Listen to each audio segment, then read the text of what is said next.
ದಿನಕ್ಕೆ ಬರ್ಬೇಕಾಗಿರೋ ಮನುಷ್ಯ 20 ವರ್ಷ ಆದ್ಮೇಲೆ ಬಂದಿದ್ದಕ್ಕೆ ನೋಡಿ ಆಶ್ಚರ್ಯ ಆಗ್ತಿದ್ಯಾ? ನನಗಿಲ್ಲಿ ಬಂದಿರೋದಕ್ಕೆ ನಾಚಿಕೆ ಆಗ್ತಾ ಇದೆ. ಏನ್ ಬದಲಾಗಿದೆ? ಮನುಷ್ಯನ ತುಂಬಾ ಸ್ವಾರ್ಥ, ಗರ್ವ, ಅಶಾಂತಿ, ಅನ್ಯಾಯ, ಆಸೆ. ಹೀಗೆ AC ರೂಮಲ್ಲಿ ಕೂತ್ಕೊಂಡು ಬ್ರ್ಯಾಂಡೆಡ್ ಸೂಟ್ ಹಾಕೊಂಡು ಫ್ಲೈಟಲ್ಲಿ ತಿರುಗ್ತಾ, ಬಿಸ್ಲಲ್ಲಿ ತಿರುಗೋ ಅವನು ಒಳ್ಳೇದಕ್ಕೋಸ್ಕರ, ಮೈ ತುಂಬಾ ಬಟ್ಟೆ ಇಲ್ದಿರೋ ಅವನ ಸುಖಕ್ಕೋಸ್ಕರ, ಕಾಲಲ್ಲಿ ಚಪ್ಪಲಿ ಹಾಕ್ಕೊಳ್ಳೋಕ್ಕೂ ಇಲ್ದೇ ಇರೋ ಅವನ ಸೌಕರ್ಯಕ್ಕೋಸ್ಕರ ಆಲೋಚಿಸ್ತಿರ್ತೀವಿ. ಇಲ್ಲಿರೋ ನಿಮ್ಮಲ್ಲಿ ಎಷ್ಟು ಜನರಿಗೆ ಗೊತ್ತು ಹಸಿವಿನ ಬೆಲೆ? ಯಾರಾದ್ರೂ 2 ದಿನ ಉಪವಾಸ ಇದ್ದೀರಾ? 20 ವರ್ಷಗಳ ಹಿಂದೆ ಈ ಹಸಿವು ನನ್ನನ್ನು ಸುಳ್ಳು ಹೇಳಿಸ್ತು, ನನ್ನ ಬದುಕನ್ನ ಬದಲಾಯಿಸ್ತು.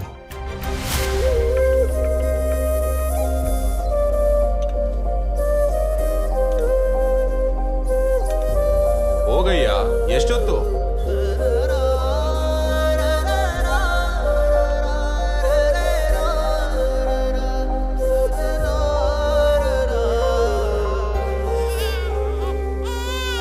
ಅಣ್ಣ 2 ದಿನ ಆಯ್ತು ಊಟ ಮಾಡಿ, ಹಸುವಾಗ್ತಾ ಐತೆ, ತಿನ್ನಕ್ಕೆ ಏನಾನ ಇದ್ರೆ ಕೊಡೋಣ.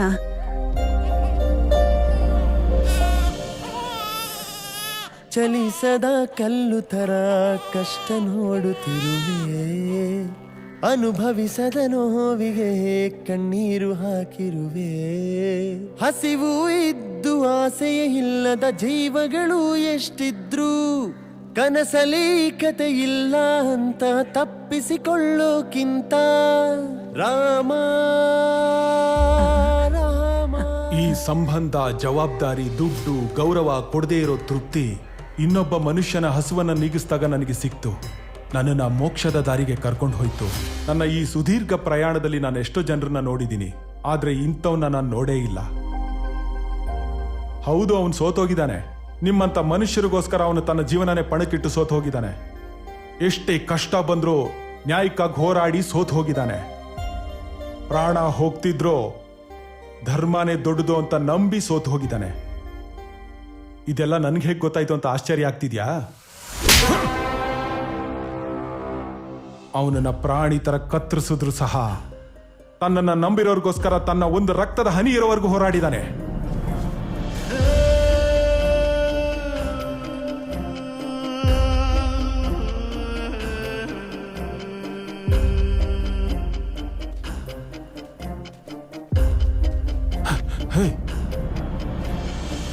ಆಟೋ ನಿಲ್ಸು. ಏಯ್, ಬೇಗ ಹಾಸ್ಪಿಟ್ಲ್ ಕರ್ಕೊಂಡು ಹೋಗೋ. ಹಾಸ್ಪಿಟಲ್ಗೆ ಬೇಡ, ಕಲೆಕ್ಟರ್ ಆಫೀಸಿಗೆ ಕರ್ಕೊಂಡೋಗಿ. ಏಯ್, ಈಗ ಹಾಸ್ಪಿಟ್ಲ್ ಕರ್ಕೊಂಡು ಹೋಗ್ತಾ ಇದ್ರೆ ನಿನ್ ಪ್ರಾಣ ಹೋಗುತ್ತೆ. ನನ್ನ ಕಲೆಕ್ಟರ್ ಆಫೀಸಿಗೆ ಕರ್ಕೊಂಡು ಹೋಗ್ತಾ ಇದ್ರೆ 100 ಜನರ ಪ್ರಾಣ ಹೋಗುತ್ತೆ. ನಿಮ್ಮೆಲ್ರಿಗೂ ಅವನೊಬ್ಬ ಸಾಮಾನ್ಯ ಮನುಷ್ಯ, ಆದ್ರೆ ಆ ಊರಿನವ್ರಿಗೆಲ್ಲ ಅವನೊಬ್ಬ ದೇವ್ರು. ಪರಶುರಾಮಯ್ಯ, ರಘುರಾಮ್, ಆದಿತ್ಯರಾಮ್, ರಚಿತ್ ರಾಮ್, ಅಭಯ್ ರಾಮ್, ಹೀಗೆ ವ್ಯಕ್ತಿ ಹೆಸರಲ್ಲಿ ರಾಮ ಇರೋದಲ್ಲ, ವ್ಯಕ್ತಿತ್ವದಲ್ಲಿ ರಾಮ ಇರಬೇಕು. ಹಕ್ಕಿಗಿಂತ ಜವಾಬ್ದಾರಿನೇ ದೊಡ್ಡದು ಅನ್ನೋದು ರಾಮತತ್ವ. ಕಷ್ಟದಲ್ಲಿ ಜೊತೆಗೂಡಿ ನಡಿಬೇಕನ್ನೋದೇ ಸೀತೆಯ ತತ್ವ. ಕುಟುಂಬ ಜವಾಬ್ದಾರಿನ ಹಂಚ್ಕೊಂಡೋಗ್ಬೇಕನ್ನೋದು ಲಕ್ಷ್ಮಣನ ತತ್ವ. ನಂಬಿದವ್ರಿಗೋಸ್ಕರ ಪ್ರಾಣ ಕೊಡಕ್ಕೂ ಸಿದ್ಧ ಅನ್ನೋದು ಆಂಜನೇಯ ತತ್ವ. ಈ ತತ್ವಗಳನ್ನೆಲ್ಲ ತನ್ನಲ್ಲಿ ಅಳವಡಿಸಿಕೊಂಡು ಮನಸ, ವಾಚ, ಕರ್ಮಣ ಅಂತ ರೂಢಿಸ್ಕೊಂಡಿರೋ ಪುರುಷೋತ್ತಮ ಅವನು.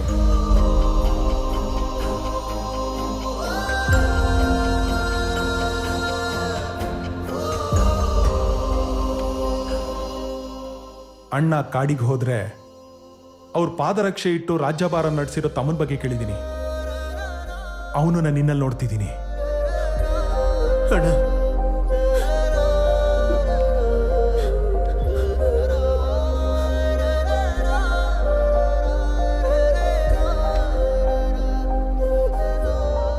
ನನ್ನ ಜೀವನದಲ್ಲಿ ಕ್ಷಮೆ ಕೇಳಬೇಕಾಗಿರೋ ವ್ಯಕ್ತಿ ಯಾರಾದ್ರೂ ಇದ್ರೆ ಅದು ನೀನೇ ವಸು.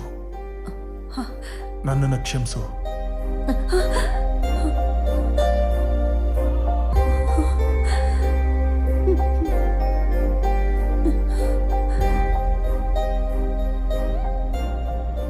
ನನ್ನ ಓಟನ್ನ ನನ್ನ ದೊಡ್ಡ ಮಗ ರಚಿತ್ ರಾಮ್ನ CEO ಚೇರಲ್ಲಿ ಕೂರ್ಸೋದಕ್ಕೆ ಹಾಕ್ತಾ ಇದ್ದೀನಿ. PR ಗ್ರೂಪ್ ಆಫ್ ಕಂಪನೀಸ್ಗೆ ಹೊಸ CEO ಆಗಿ ಮಿಸ್ಟರ್ ರಚಿತ್ ರಾಮ್ ಅವರನ್ನ ನಾವೆಲ್ಲರೂ ಸೇರಿ ನೇಮಿಸಿದ್ದೇವೆ.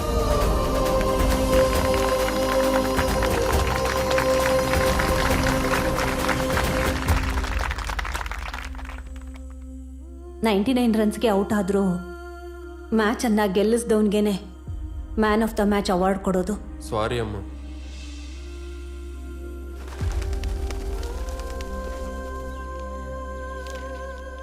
ಒಂದ್ಸರಿ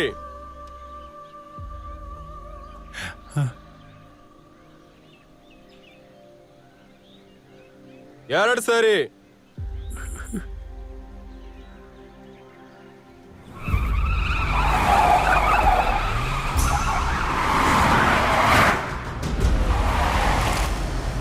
ಮೂರು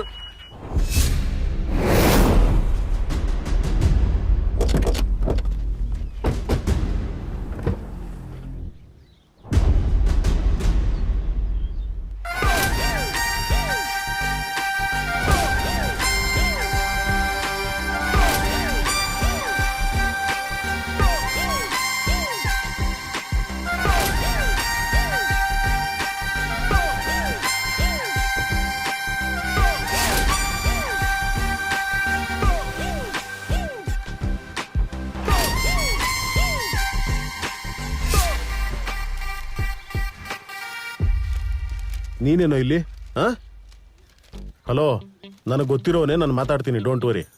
ಬಾ ಈ ಕಡೆ ಬಾ. ಏನ್ ಮಾಡ್ತಾ ಇದೀಯ ಇಲ್ಲಿ? ಈ ಗೆಟಪ್ ಏನು? ಒಂದು ಸರಿ ಆದ್ರೆ ಸೇವ್ ಮಾಡಿದೀನಿ, ಪದೇ ಪದೇ ನನ್ನ ಕೈಲಿ ಸೇವ್ ಮಾಡೋದಕ್ಕೆ ಆಗಲ್ಲಪ್ಪ. ಮೊದಲು ಈ ಡ್ರಾಮಾ ಕಂಪ್ನಿ ಅವರಿಗೆ ಕಾಸು ಕೊಟ್ಬಿಟ್ಟು ಕಳಿಸ್ಬಿಡು. ಟೈಮಿಗೆ ಸರಿಯಾಗಿ ನಾನು ಇಲ್ಲಿದ್ದೀನಿ, ಸರಿ ಹೋಯ್ತು. ಇದೇ ಲಾಸ್ಟ್ ಅಂಡ್ ಫೈನಲ್ ಸೇವ್ ಮಾಡ್ತಾ ಇದೀನಿ, ಓಕೆನಾ? ಸರ್, ಲೋನ್ ಪೂರ್ತಿ ಕ್ಲಿಯರ್ ಮಾಡಿದ್ದಾರೆ, so we can cancel the action. Loan ಎಲ್ಲ ಕ್ಲಿಯರ್ ಆಗಿದ್ಯಾ? ಒಂದೇ ಸರಿ ಇವ್ನು ಹೇಗೆ ಕಟ್ಟೋದಕ್ಕೆ ಸಾಧ್ಯ? ನಿಮ್ಮನ್ನ ಯಾರೋ ಮೋಸ ಮಾಡ್ತಾ ಇದಾರೆ, ನಂಬೇಡಿ. ಹೇಳ್ತಾ ಇದ್ದೀನಿ, I will take care everything. ಏ ಬಿಡ್ರ ನನ್ನ, ನನಗೆ ಬಿಸ್ಕೆಟ್ ಹಾಕ್ಯಾ? ನಿನ್ ವಿಚಾರ ಎಲ್ಲ ಎಸ್ಐಗೆ ಹೇಳ್ತೀನಿ. I will take care everything.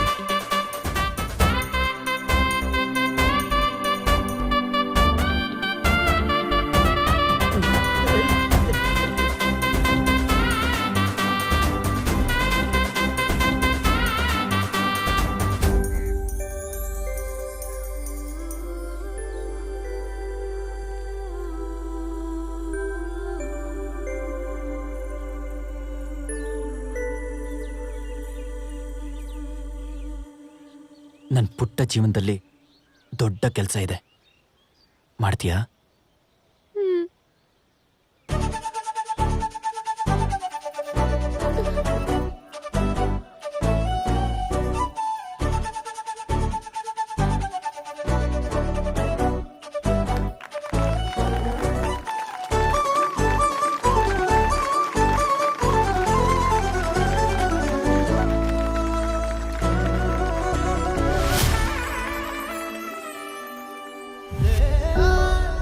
ಏನ್ ಯೋಚನೆ ಮಾಡ್ತಿದ್ಯಾ? ಅಲ್ಲ, ಭೂಮಿ ಆಕಾಶ ಏನಾದ್ರೂ ಒಂದಾಗುತ್ತಾ ಅಂತ. ಭೂಮಿ ಆಕಾಶ ಯಾವಾಗ್ಲೂ ಪರಸ್ಪರ ಒಂದಾಗೇ ಇರ್ತವೆ.